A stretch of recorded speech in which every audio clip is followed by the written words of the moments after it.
ఒక్క ఓటమి బీఆర్ఎస్ను 10 వెనక్కి తీసుకెళ్తే ఒక గెలుపు కాంగ్రెస్కు పూర్వ వైభవం తీసుకొచ్చింది. ఇక అసెంబ్లీ ఎన్నికల్లో గెలిచిన తర్వాత హస్తం పార్టీకి డిమాండ్ అమాంతం పెరిగింది. దీంతో నేతలు ఆ పార్టీలకి క్యూ కడుతున్నారు. తాజాగా బీఆర్ఎస్లో కీలక నేతలకున్న కడియం, కేకే, విజయలక్ష్మి, కావ్యాలు కాంగ్రెస్ కూటికి చేరడంతో కారు షెడ్డుకు చేరింది.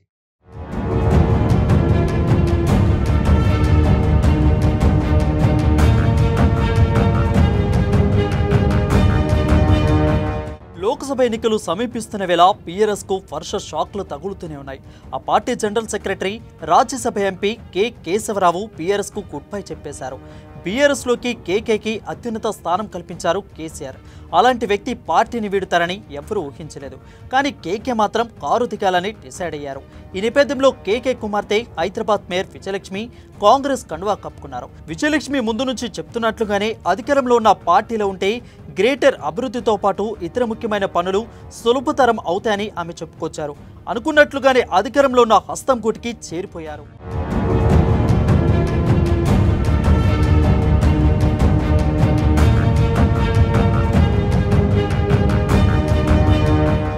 ఇక కేకే కూడా దాదాపు కాంగ్రెస్ లో చేరినట్లు అధికారికంగా చేరలేదు, కానీ కాంగ్రెస్ కూటికి చేరినట్లే 2 రోజుల క్రితం కేకే నివాసానికి వచ్చిన సీఎం రేవంత్ రెడ్డి, దీపదాస్ మున్షిలు కేకేను పార్టీలోకి ఆహ్వానించారు.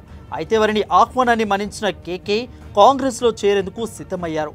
ఇక ఈ నేపథ్యంలో సీఎం రేవంత్ రెడ్డితో పాటు మంత్రులు కేకే డిన్నర్ కు ఆహ్వానించారు. దీంతో కేకే నివాసానికి సీఎం రేవంత్ రెడ్డి, దీపదాస్ మున్షి, ఇతర మంత్రులు, అధికారులు వెళ్లారు.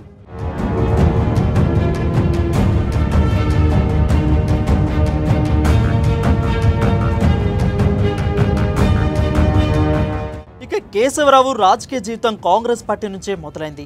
ఉమ్మడి రాష్ట్రంలో పీసీసీ అధ్యక్షులుగా పనిచేశారు. తెలంగాణ రాష్ట్రం ఏర్పడిన తర్వాత కేసీఆర్ కేకేను స్వయంగా పార్టీలోకి ఆహ్వానించారు. గులాబీ కండువా కప్పుకున్న అనంతరం రాజకీయ వ్యవహారంలో కేకేతో కలిసి కేసీఆర్ కీలక నిర్ణయాలు తీసుకున్నారు. 2018లో ప్రభుత్వ రద్దు, అభ్యర్థుల ఎంపిక లాంటి వాటితో పాటు ప్రభుత్వ వ్యవహారాల్లో కేసీఆర్ కు సలహాదారుడిగా కేకే వ్యవహరించారు. ఇక రాజ్యసభ సభ్యుడిగా కూడా ఎంపిక చేశారు. ఆయనకు పార్టీలో అత్యున్నత పదవి కట్టబెట్టారు. కేకే కూతురు విజయలక్ష్మికి హైదరాబాద్ మేయర్ పదవి ఇచ్చారు. అయినప్పటికీ మారిన రాజకీయ పరిస్థితుల నేపథ్యంలో కేకే కారు దిగి కాంగ్రెస్లోకి వెళ్లారు.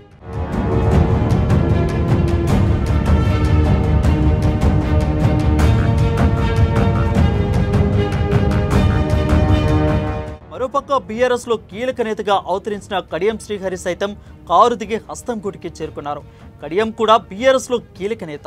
మంత్రి, ఎమ్మెల్యే, ఎమ్మెల్సీ అన్ని పదవులను అధిరోహించాడు కడియం. ఇక దీనికి తోడు పార్లమెంట్ ఎన్నికల్లో ఆయన కూతురు కావ్యకు వరంగల్ నుంచి పోటీ చేసేందుకు అవకాశం కల్పించారు. అయితే ప్రచారం రేపు మాపు ప్రారంభిస్తారనే తరుణంలో కారుకు కావ్య రిటర్న్ గిఫ్ట్ ఇచ్చారు.